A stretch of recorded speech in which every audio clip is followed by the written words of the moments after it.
Subject is Anand Sutram, Chapter 3, Sutra 1. Panchkoshatmika Jaivi Satta Kadali Pushpavat. The living being is the composite of 5 kosas, layers of mind, like a plantain flower with its petals. In Pratisanchara, after the Chitta comes into being, there ensues gradually the pervasive manifestation of mind.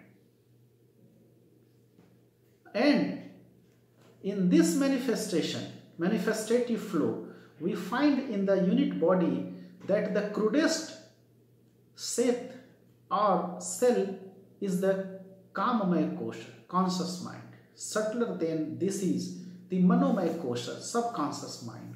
Subtler than this subconscious is the Atimanas Kosha, supramental mind. Yet subtler than this supramental mind is the Vijnanamaya Kosha, subliminal mind. And the subtlest of all kosas is the Hiranyamaya Kosha, subtle causal mind. The crude receptacle of the unit is the Annamaya Kosha, physical body, which is the property of Sanchara. The Kamaya and Manomaya Kosha are called the crude and subtle minds respectively, and the other 3 koshas, that is the Atimanas, Vijnanamaya and Hiranyamaya, are called the causal or astral or unconscious mind collectively. The witnessing Purusha of the crude mind is called Pragya. That of the subtle mind is called Tejas. And that of the unconscious mind is called Vishwa. Sanchar Annamaya Kosha, the crude receptacle of the living unit, is called the Sthul De, crude body. The 5 kosas from the Kamaya to the Hiranyamaya are called the Sukshma De, subtle body. And the Amahat Tattva and Aham Tattva are called the Samanvaya De, Samanya De, Samanya De, supra-causal body.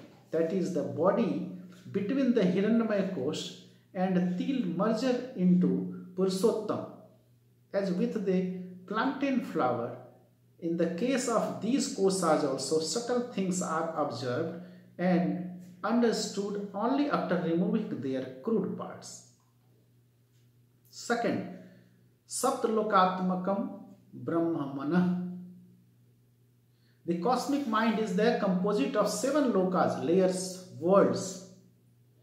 The cosmic mind is held in 7 lokas, worlds, namely Bhu, physical world, Bhuva, crude mental world, Swa, subtle mental world, Mana, supramental world, Jana, subliminal world, Tapa and Satya. Purushottam himself, who is the witnessing entity of the cosmic Mahat Tattva and Aham Tattva, is known as the Satyalok. He is also called the causal cosmic mind, the cognitive Purusha, knower of Brahma. Hiranyamaya Kosha, causal cosmic mind, is called Virat or Vaiswanar. And the Loka concerned is called the Tapar Lok, the witnessing Purusha of Brahma's Vijnanamaya Kosha, subliminal Kosha, cosmic mind, is also called Virat or Vaiswanar. And the Lok concerned goes by the name of Janalok.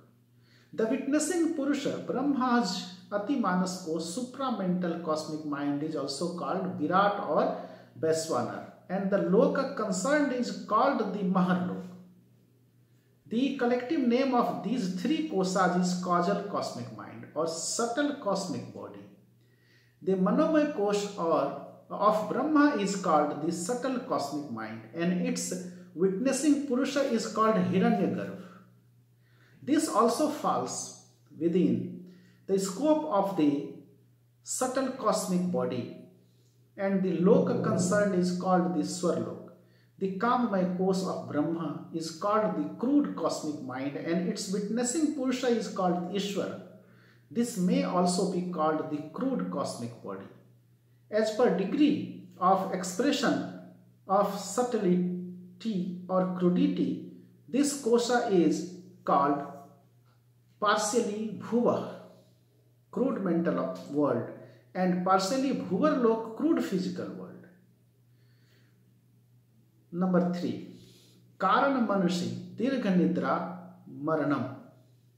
Long sleep in the causal mind is death. In wakefulness, all three minds, namely conscious, subconscious and unconscious, remain active. In a dream, only the crude or conscious mind remains asleep, and the other two minds remain active. In sleep, both conscious and subconscious minds remain inactive. Only the unconscious mind remains awake and does the work of the other two minds. When there occurs a vibrational disparity in the psychophysical parallelism, the unconscious mind also becomes inactive. This state is called death. 4th Sutra. Mano vikriti vipakshati vipakapekshita sanskara. A distortion of the mind stuff waiting for expression, that is a reaction in potentiality, is known as a sanskara. Virtuous or non-virtuous, whatever the act be, it begets a sort of mental distortion. The mind, however, regains its normal composure through vipak, that is, after undergoing the consequences of one's good or bad deeds.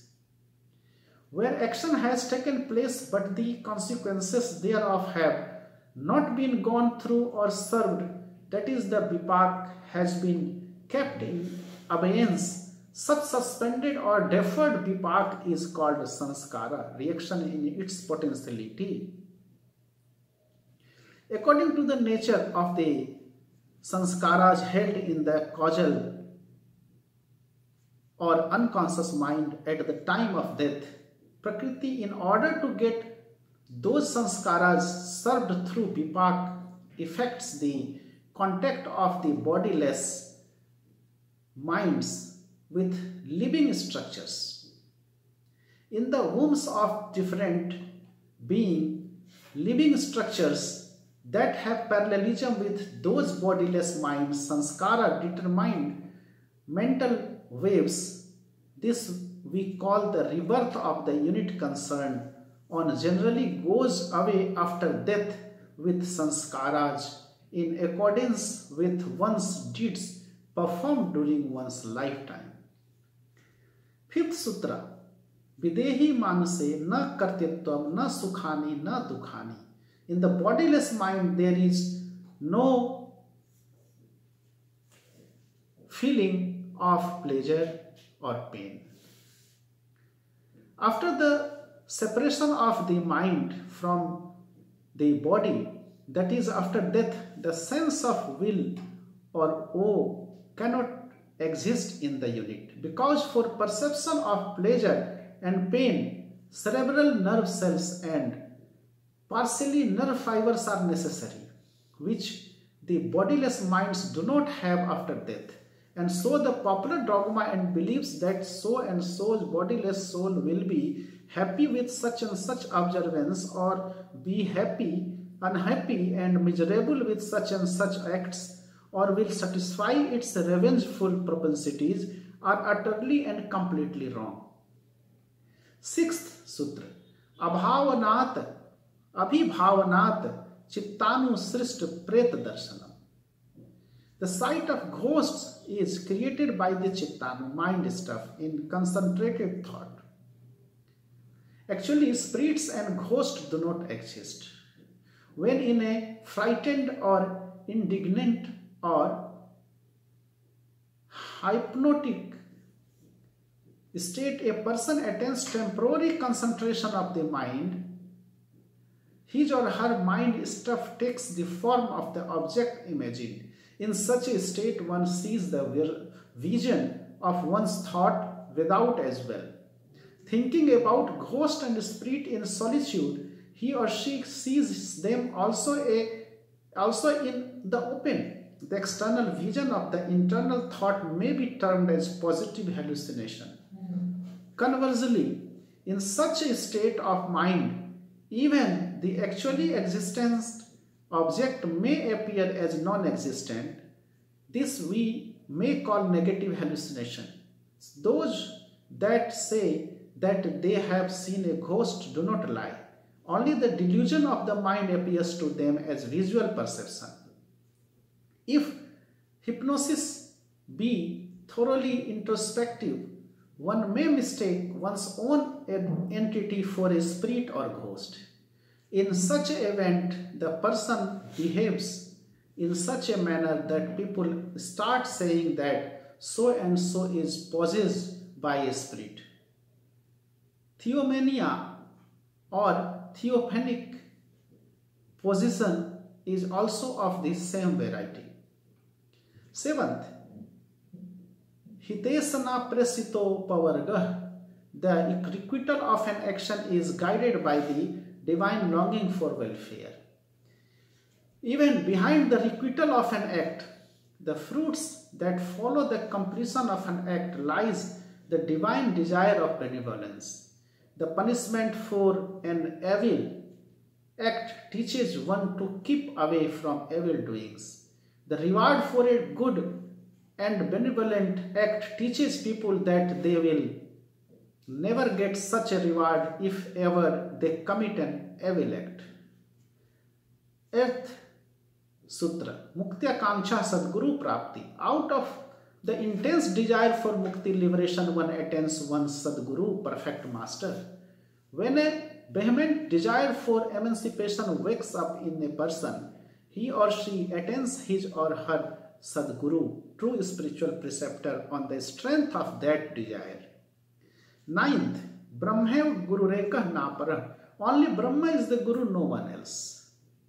Brahma alone is the Guru. Brahma alone directs the units to path of emancipation through the media of different receptacles or bodies. No one except Brahma confirms to the real significance of the word Guru. 10th, Vadhasa Yusmana Shakti Sebhyam Asthapayati Lakshe. Obstacles are the helping forces that establish one in the goal. Obstacles in fact are no foes on the path of sadhana, spiritual practice. But indeed, friends, they only do service to a person. It is on account of these obstacles that the battle rages against them, and this counter effort alone carries the sadhaka, spiritual aspirant, to his or her cherished goal. 11th, Prarthana Archana Matra Brahmulam. Prayer and ritualistic worship becomes a source of confusion. It is useless to pray to God for something, for He is sure to give what is necessary. Solicitation or importunity in the name of worship is nothing but Toadism and flattery. 12th, Bhaktir Bhagavato Bhavana Na Stuti Na Archana. Devotion is ideation on God, not flattery of God or ritualistic worship. Being merged in the constant thought of God is devotion. Devotion is not related to the chanting of hymns or ritualistic worship with different paraphernalia. A devotee may perform these, but they are not an indispensable part of devotional sadhana.